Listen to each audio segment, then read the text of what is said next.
Zohran Mamdani, um grande desafeto do Trump, jovem, islâmico, de viés socialista que prega inclusive políticas públicas bastante intervencionistas, deve ser eleito como prefeito de Nova York, uma das cidades mais importantes do país.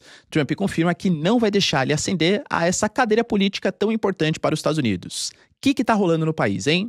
Falar também sobre McCartney, primeiro-ministro do Canadá, que pede desculpas públicas para o Trump, e isso talvez possa reaproximar Estados Unidos e o território canadense, enquanto o Trump confirma que está às vésperas de uma guerra contra a Nigéria, inclusive com o Departamento de Defesa, Pete Hegseth também confirmando as informações, e a Nigéria se explicando, alegando que, na verdade, a visão do Trump sobre o que está acontecendo no país não está exatamente correta, não há perseguição contra os cristãos. Será que faz sentido?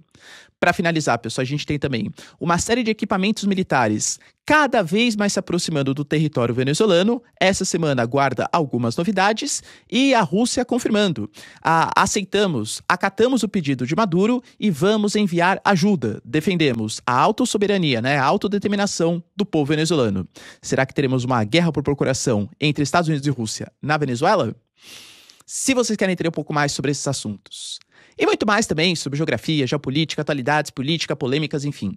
Tudo para você se manter sempre bem atualizado. Já se inscreve no canal, deixa seu like, compartilha esse vídeo, que o professor Ricardo conto muito com a sua ajuda. Belezinha?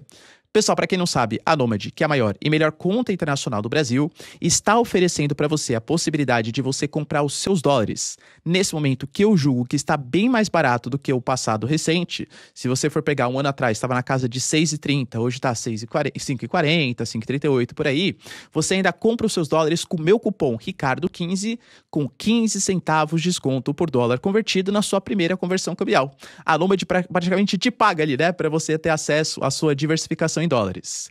É o melhor aplicativo, é totalmente gratuito. Eu usei, Gary, minha viagens internacionais, porque é muito, eu julgo, muito melhor do que ficar pagando taxa de cartão de crédito, essas coisas. Você nem sabe qual vai ser o valor, inclusive, do dólar quando você for viajar. Eu aproveito esses momentos que eu julgo que o dólar está mais barato para ir diversificando minhas posições, até para viagens, ou como forma de manter uma moeda diferente, claro, em relação ao real. Lembrando que o dólar, via de regra, é muito menos inflacionário do que o real, pelo menos se provou isso ao longo do tempo.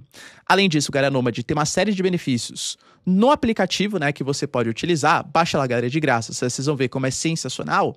Além de ter a possibilidade de ter acesso ao cartão de crédito da Nomad, que é o cartão de crédito que eu uso, que é o Nomad Explore. Ele te dá a possibilidade das suas utilizações. Pô, galera, você vai gastar dinheiro mesmo, pagando aluguel, conta de água, conta de luz. Paga o cartão de crédito da Nomad. Você tem acesso a cashback dolarizado a partir das suas utilizações aqui no Brasil. Você consegue ganhar pontos para trocar por produtos, serviços, além de uma série de benefícios, como, por exemplo, nas suas viagens, ter acesso ao Nomad Lounge, que é a sala VIP da Nomad. Cara, é só benefício, tá? Então, link na descrição ou QR Code destacado na tela para vocês. E tem acesso à Nomad, que é a maior e melhor conta internacional do Brasil, aprovado por mais de 3,5 milhões de usuários, inclusive esse que vos fala, tá? Cara, recomendo bastante aplicativo da Nomad. Tamo junto?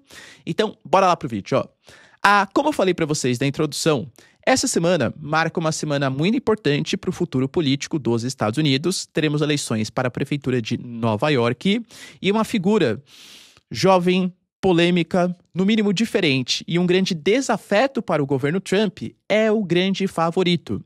A gente está falando de Zohran Mamdani, que está, segundo as pesquisas eleitorais, com 46% das intenções de voto, foi o candidato vitorioso nas prévias do Partido Democrata, desbancando inclusive outras figuras muito mais importantes, históricas ali do partido. Ele está sendo visto pela população de Nova York como uma renovação do Partido Democrata.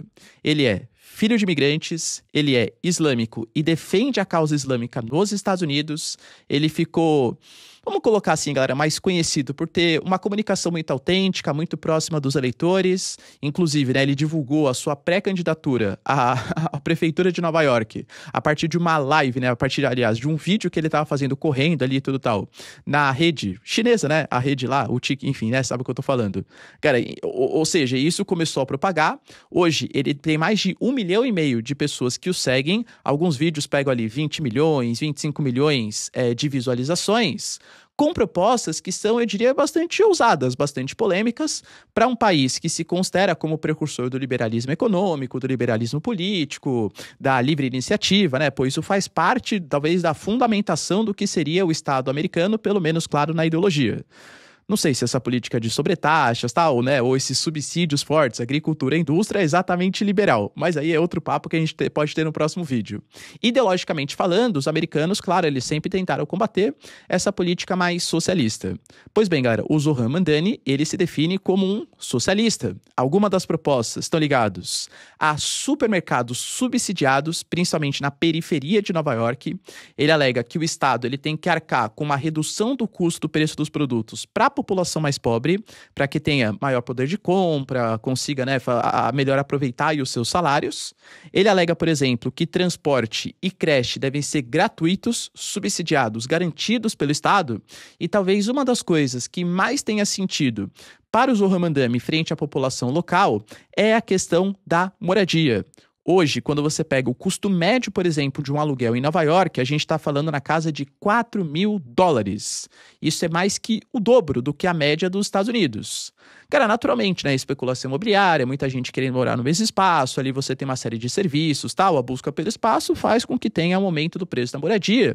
E é claro que existe um outro porém também, que são os aplicativos como o Airbnb, que fazem com que muita gente hoje, por exemplo, não queira disponibilizar o aluguel para temporada, né, ou na verdade para mensalidade, e sim você pega um apartamento ali, vale muito mais a pena, ao invés de você alugar para um inquilino que vai pagar uma vez por mês, você aluga para uma pessoa que vai pagar 4 dias, 5 dias, 6 dias nesses aplicativos. Então você reduz a oferta de imóveis para moradia e você aumenta a oferta de imóveis para turismo, aumentando o preço dos imóveis para moradia.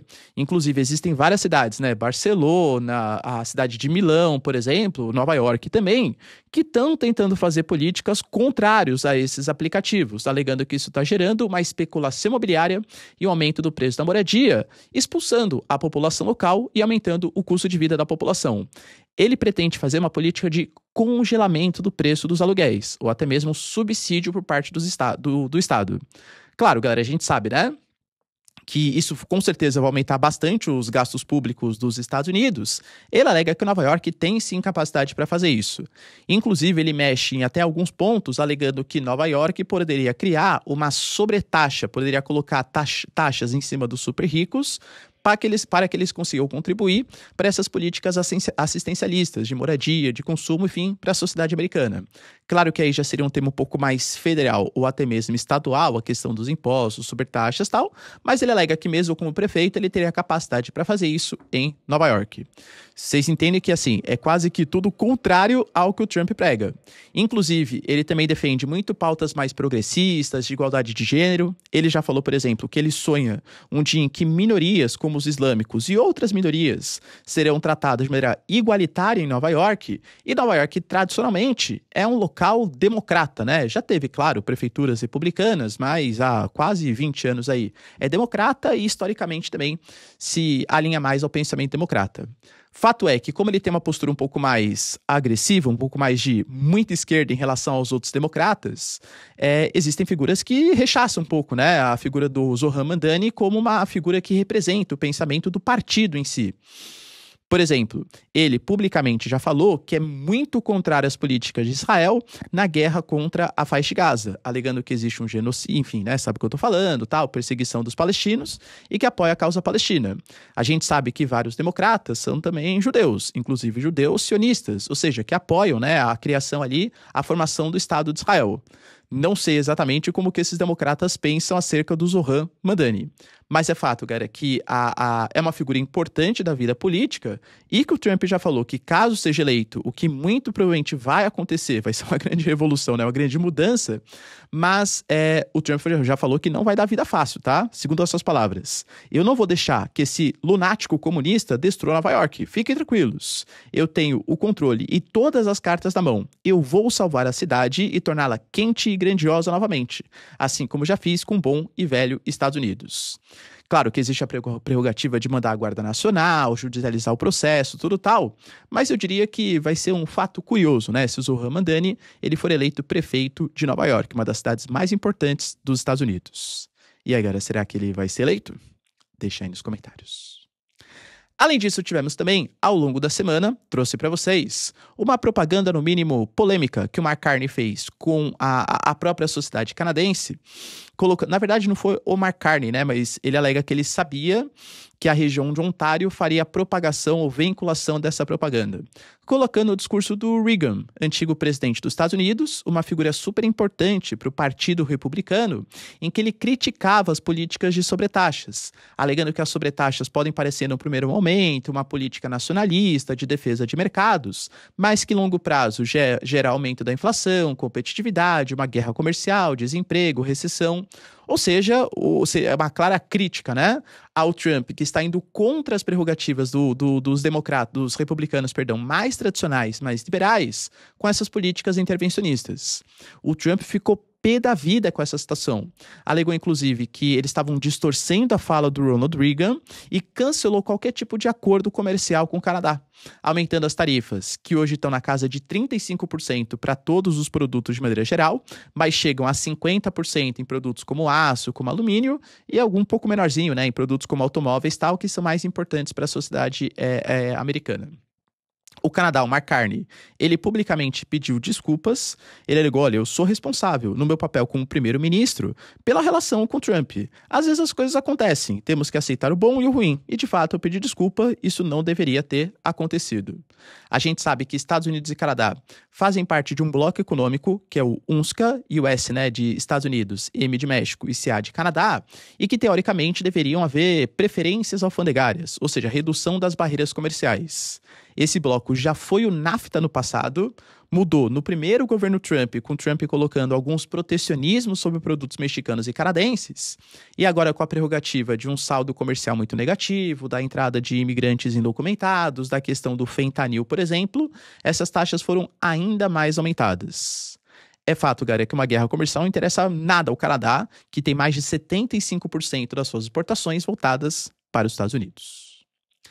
Enquanto isso, como eu trouxe para vocês ontem, o continente africano ele vem percebendo o aumento da perseguição contra os cristãos.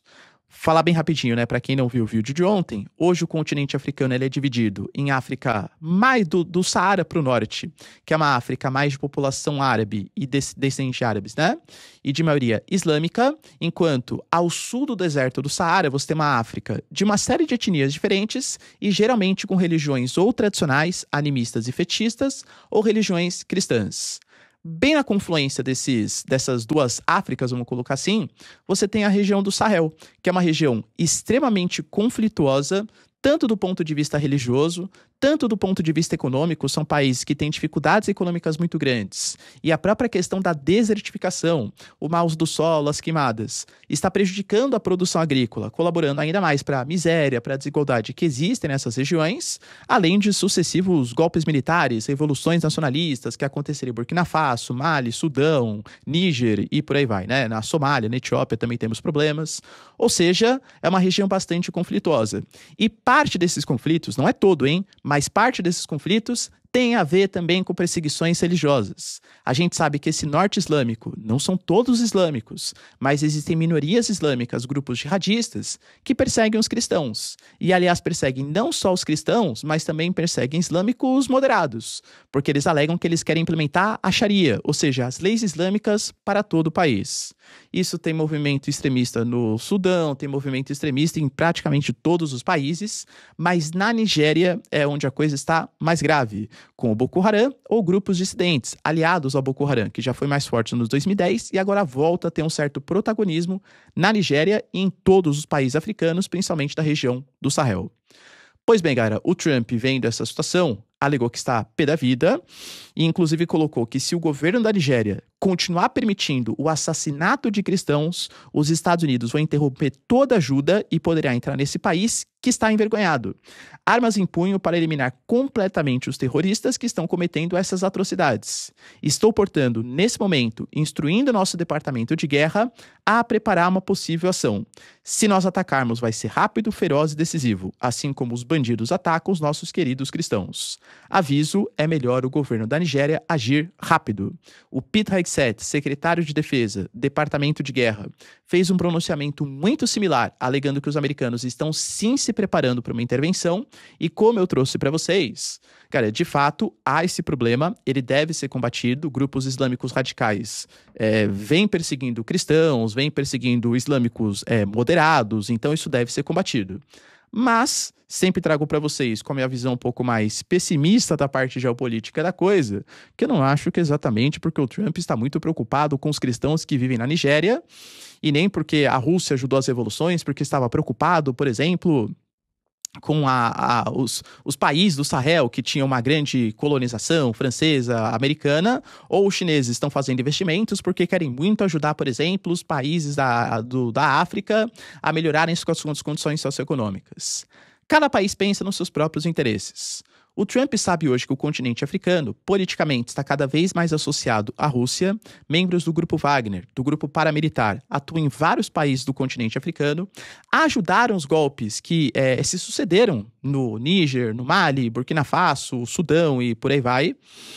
A China cada vez mais aumenta os seus investimentos dentro da política do Road and Belt, e os Estados Unidos estão querendo retomar um certo protagonismo no continente africano. Nada melhor do que justificar uma pauta legítima, que é a defesa dos cristãos, para possivelmente fazer uma intervenção não só na Nigéria, mas também em outros países.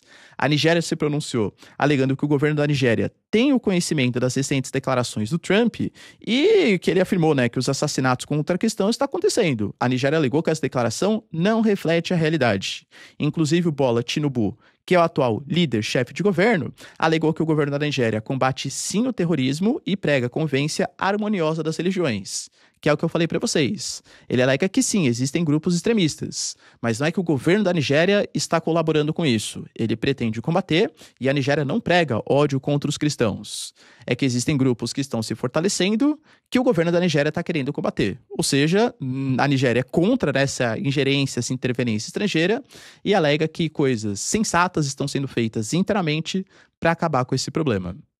E aí, pessoal, será que teremos mais uma intervenção americana agora no continente africano? Para finalizar, pessoal, a gente tem também o USS Gerald Ford vindo a toda velocidade, vai chegar esse final de semana para o território próximo da costa da Venezuela. E convenhamos, né, galera? A gente teve mais um barco sendo afundado na região do Caribe, mas vamos pegar os equipamentos que estão ali dispostos? A gente fala de pelo menos 16 mil soldados, 8 navios de guerra, submarino nuclear, bombardeiro B-52, caças F-35 de apoio, o porta-aviões Gerald Ford, que é o maior, mais moderno aí que existe dos Estados Unidos, indo para a costa da Venezuela. Para afundar a embarcação, galera? Concorda que não combina muito com a prerrogativa? Algum tipo de ação militar deve estar sendo preparada. Eu trouxe para vocês, que a gente teve pilotos ali de elite, por exemplo, os Night Stalkers, por exemplo, também sendo percebidos na costa da Venezuela, ações da CIA de tirar, operações terrestres podendo acontecer no futuro próximo, operações secretas da CIA. Tudo isso para afundar embarcações na costa do Caribe, para mim parece muito estranho, claro. A Maria Corina Machado, que constantemente dá declarações para a mídia americana e tal, é uma grande aliada do Trump, ganhou o Nobel da Paz, tudo isso que a gente sabe. Alegou que está conversando com setores da sociedade civil da Venezuela e eles estão apoiando uma destituição do Nicolás Maduro que pode acontecer em um futuro próximo. Talvez com a chegada do USS Gerald Ford, cara, não sabemos, tá? Fato é que o Nicolás Maduro pediu, na sexta-feira, um auxílio para que Irã, China e Rússia apoiassem o seu governo.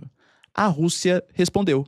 Maria Zakharova, representante das relações exteriores da Rússia, colocou que os Estados Unidos estão agindo errado tanto internamente, alegando que declaração de guerra deve ser aprovada pelo Congresso e não uma determinação unilateral do presidente dos Estados Unidos, e alegou que os Estados Unidos estão ferindo a Carta da ONU, alegando que o artigo 2º do parágrafo 4º da Carta da ONU proíbe o uso de força contra a integridade territorial ou a independência política de outros países. A gente já teve a ONU, por exemplo, se pronunciando, alegando que os americanos estão fazendo esses ataques, são ataques, ou execuções extrajudiciais, que não poderiam acontecer. Cara, convenhamos que a ONU recomendando e, sei lá, né, alguém falando, não tem muito mais peso para os Estados Unidos e eu diria que nem para o mundo, né? A ONU vem perdendo muita credibilidade, ainda mais quando não é o Conselho de Segurança, que é o único órgão deliberativo que fala, e sim um órgão consultivo como questões judiciais, como direitos humanos e outras organizações. Além disso, a gente teve informações, isso Defense News colocou, que uma aviação, o Il-76, que é ligado ao Grupo Wagner, se deslocou do continente africano, onde existem vários membros do Grupo Wagner, em direção à Venezuela. A gente sabe que o Grupo Wagner, o grupo paramilitar, o mais importante da Rússia, atua na Venezuela, não é de hoje.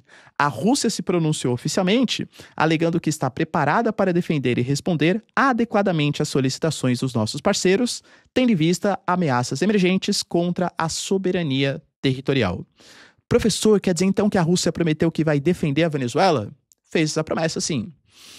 Teremos então uma guerra entre Rússia e Estados Unidos na Venezuela? Galera, sendo sincero, eu particularmente duvido muito que isso aconteça.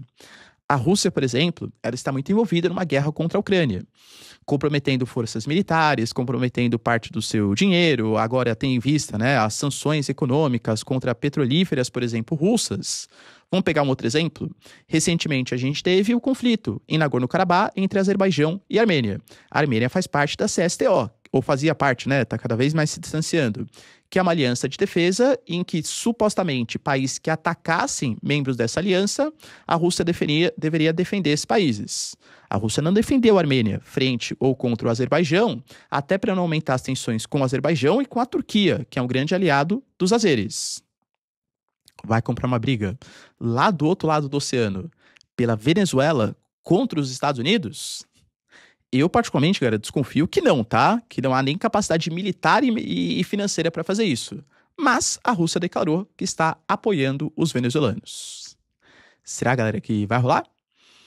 Deixa aí nos comentários, quero saber sua opinião. No mais, se vocês curtiram o vídeo, tamo junto, beijos, abraços e tchau, tchau.